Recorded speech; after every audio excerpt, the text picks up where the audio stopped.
impresionó a Domingo y produjo un cambio muy grande en su vida.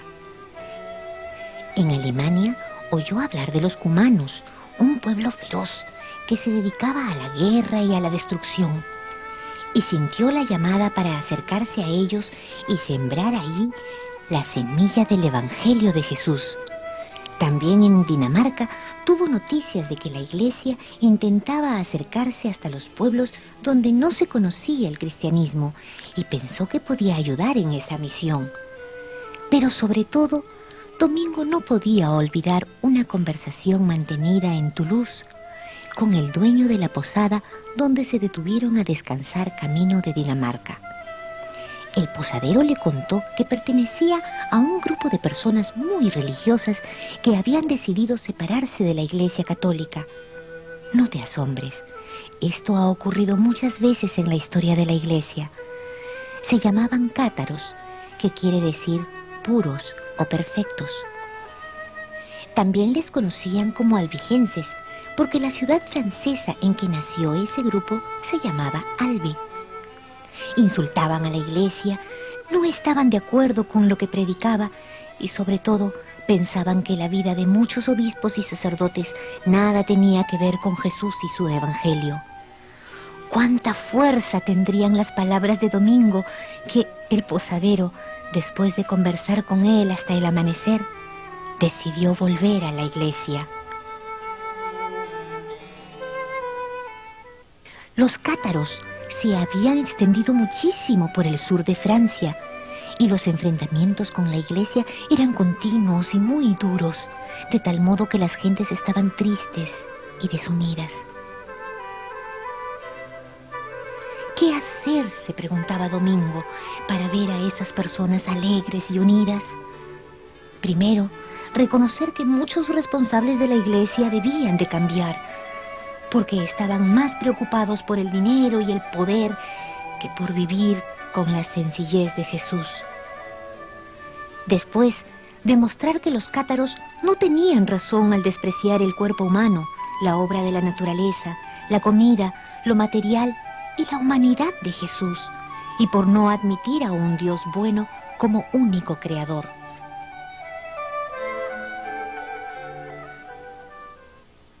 Era tanta la tarea por hacer que cuando Diego y Domingo terminaron el encargo que el rey les había confiado, se dirigieron a Roma para solicitar al Papa Inocencio III permiso para ser misioneros en tierras lejanas. El Papa se lo negó, pero les invitó a colaborar en una misión que 2 años antes había iniciado para acabar con la herejía de los cátaros, que hacían una interpretación equivocada de las verdades del credo de la Iglesia.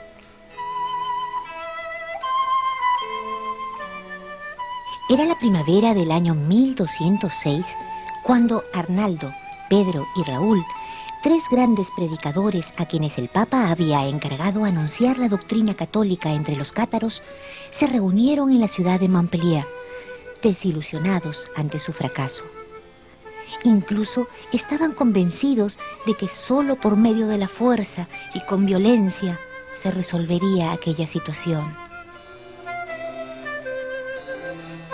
Diego y Domingo aceptaron la invitación del Papa y expusieron el modo que ellos creían más adecuado para combatir los errores de los albigenses.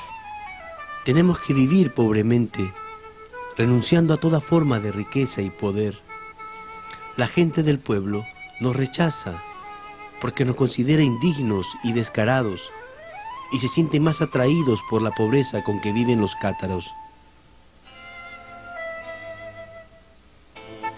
Arnaldo y Pedro se marcharon de la misión y quedaron Raúl, Diego y Domingo, que empezaron la dura tarea de demostrar que los cátaros no tenían razón, y para ellos se reunían con grupos de católicos y cátaros en distintas ciudades, en las que hacían debates abiertos y públicos que duraban a veces hasta 10 o 15 días y que hacían posible a la gente del pueblo escuchar y contrastar lo oído. No buscaban el enfrentamiento, sino la verdad. Y así, en la ciudad francesa de Montreal, En el año 1207 tiene lugar una discusión a la que asisten los mejores representantes católicos y albigenses. El texto católico estaba preparado por Domingo. Después de escuchar a las dos partes, un gran número de asistentes volvió a la iglesia. Más tarde se supo que los cátaros habían echado en 3 ocasiones los escritos de Domingo al fuego y que, en vez de quemarse, salieron rechazados por las llamas.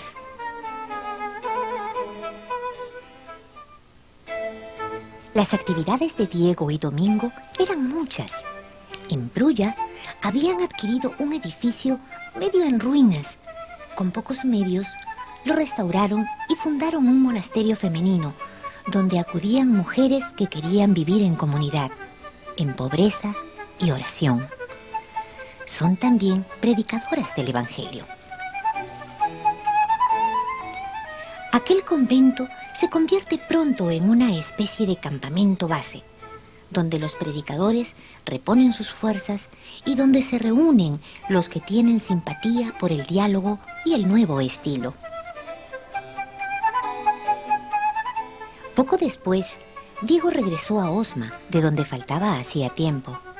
Raúl murió y Domingo, al quedarse solo, sintió la necesidad de formar un grupo dedicado exclusivamente a predicar, pues él seguía creyendo en la fuerza de la palabra, en el ejemplo de una vida sencilla y pobre, en la amabilidad hacia todos y en la oración que le unía mucho a su Señor Jesús.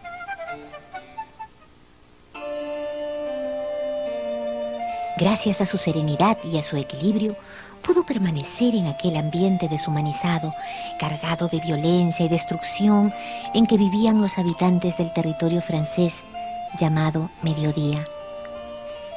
En medio de tanto desastre, Domingo fue ganando a todos gracias a su dulzura, y como sabía que su misión era de paz y de unidad, vivió compartiendo todo, hasta el dolor y las lágrimas, con las gentes del pueblo que recibían muy malos tratos de sus jefes políticos y religiosos. 3 veces le propusieron ser obispo, pero las 3 veces dijo que no, porque necesitaba estar libre para anunciar el evangelio que predicó desde 1206 hasta 1215, yendo de un sitio a otro. El obispo de Toulouse, Fulco se llamaba, admiraba la labor de Domingo, viéndole ir de pueblo en pueblo para unir a todos, viviendo de lo que le daban, o sea, de limosna, sin apenas dormir y con aquel corazón que sentía compasión por todos los que sufrían.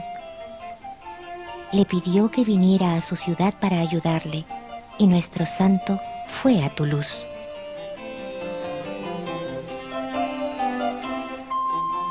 Dos jóvenes de la ciudad, Pedro Seila y Tomás, le oyeron predicar y se unieron a él para vivir en comunidad.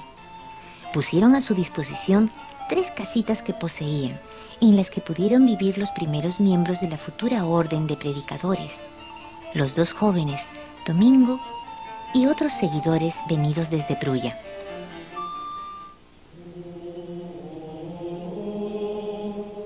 Por entonces eran 12 y recibieron